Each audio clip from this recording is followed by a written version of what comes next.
From school to piano lessons to dance class to soccer practice, that could be a regular Tuesday for some kids.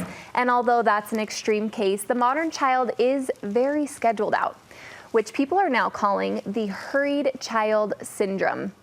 And according to research, the hurried child has the potential to become an anxious adult.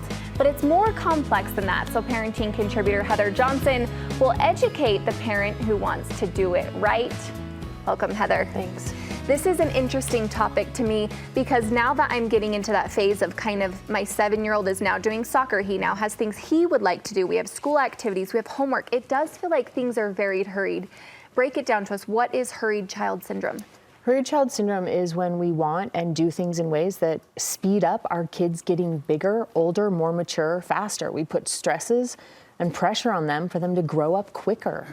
And so as a result, there is a lot of overscheduling. There is very high expectations that we place on them. Mm-hmm. And also we find that kind of with this syndrome going on, there is not a lot of free time for our kids. Mm-hmm. There's not a lot of play time. And we use the word play liberally. I think sometimes when we hear this, we think of a 7-year-old or a 12-year-old. Right. But we need to know that this is kids, teenagers, this is all kids, right? We're going all the way up to 18. And in fact, I think there's room to probably argue that there's a hurried adult syndrome that we probably deal with also. But it really is that overscheduling. It's the expectations that become unreasonable.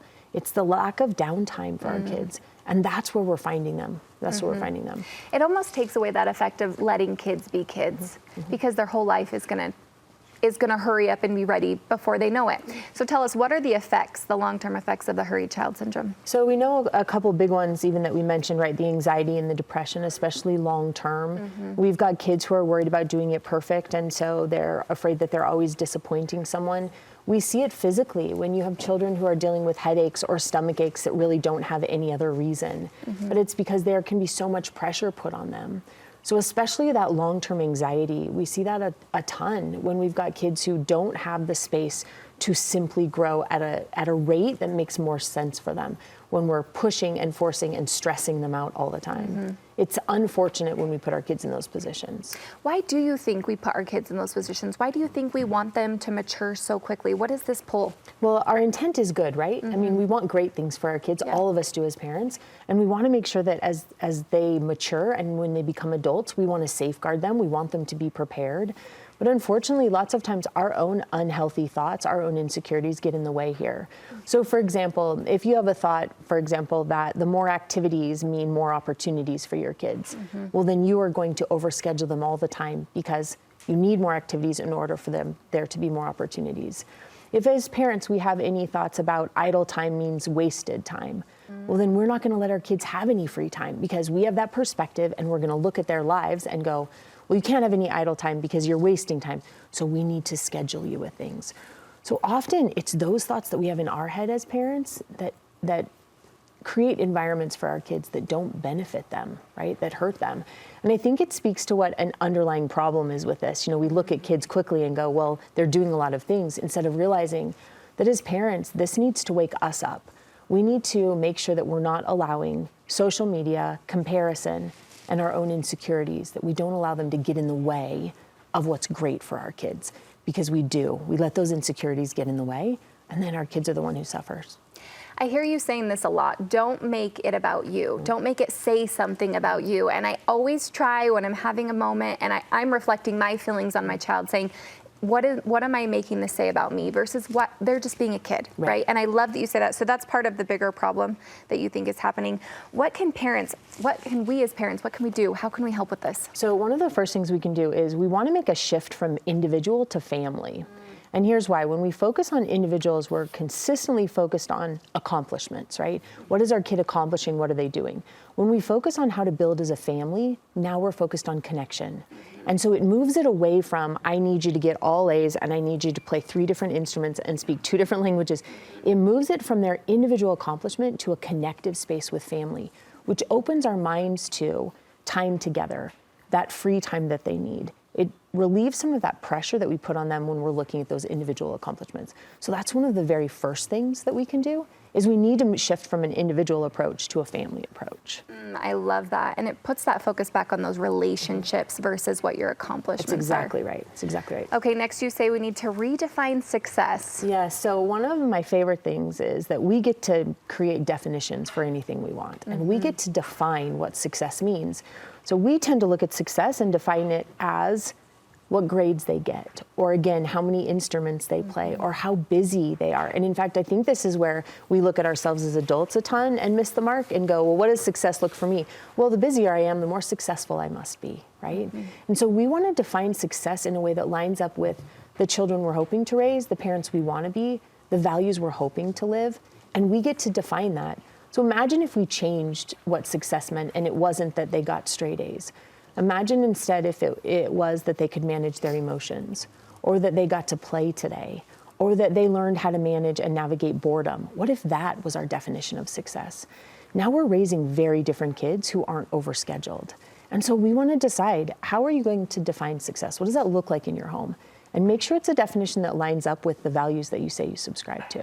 And we can start there, right? I love that. I love that. Next you say, practice what we preach. Yes, we're very good, right, at saying, again, as parents, that we want what's best for our kids. And then we structure their lives in ways that doesn't support what's best. Right. So if I say and believe that these things are best for our kids, and then I'm overscheduling them, and then I don't ever allow them to have a couple hours each day to literally just do nothing and figure out what nothing looks like, or that I don't allow our teenagers to have space to sit on the couch and tell us about what happened that day and just connect. Well, I'm not practicing what I preach. I'm saying one thing, but I'm pushing our kids in a completely different direction. So we want to take a step back and really, really decide, are we practicing what we preach? Are we saying these things matter, but then structuring our kids' lives in a way that goes completely contrary to what we say matters? I love that. Okay, next, gain a testimony of free time. This is interesting because we have the battle of boredom at our house where they want me to entertain them all day long. So I love this. Gain a testimony of free time. What does this mean? Yeah, I think this is one of the hardest things for parents to grab onto and to gain that testimony of, which is this belief in, right? No matter how many times we say it, no matter how much research we then put out into society that says free time is so valuable for kids, we still fight against it as parents. We still try to minimize it, take it away, schedule it, plan it. And so it's time for us to really come to understand that free time is the best way a child learns. It's the best way they navigate emotions. It's the best way they learn to connect and develop relationships. All these other activities, they're so awesome. And still, free time is the best way to learn anything you want your kids to learn. So it's hard. It's hard to get on the bandwagon, right? It goes contrary to what we feel we should be doing in our homes. But we want to be really firm believers that free time is the best time. It is just the best time. And then it takes us to this last understanding, which is we have to be a really good example of this. Because what happens is, again, if I say to our kids, hey, being overscheduled isn't great, and then my life is so overscheduled, remember, kids will always do, for the most part, what their parents do, right? They will, for the most part, do what we do. So if they're seeing us overscheduled, it's going to be really hard for them to do any different. So we want to make sure we are really, really good role models of what matters and show them what this looks like. Show them what free time or downtime looks like. Show them what not being overscheduled looks like. And we have to be good examples of that. It does come down to practice what you preach, be a good example, don't make it about you. For sure. I love that we can take a lot of these principles and apply them to a lot of things that we're facing in our lives. Yeah, everywhere. And recognizing, again, that what our kids do or don't do is not a reflection on if we love them or if we're a good enough mother or a good enough father. They also get to choose. And so taking that step back and creating the environment that is so healthy for them, and then acknowledging that they'll get to choose from there. Right? I love it, sister. It's so good. I feel this little pep talk. I'm ready to take on the day. Thanks, Heather.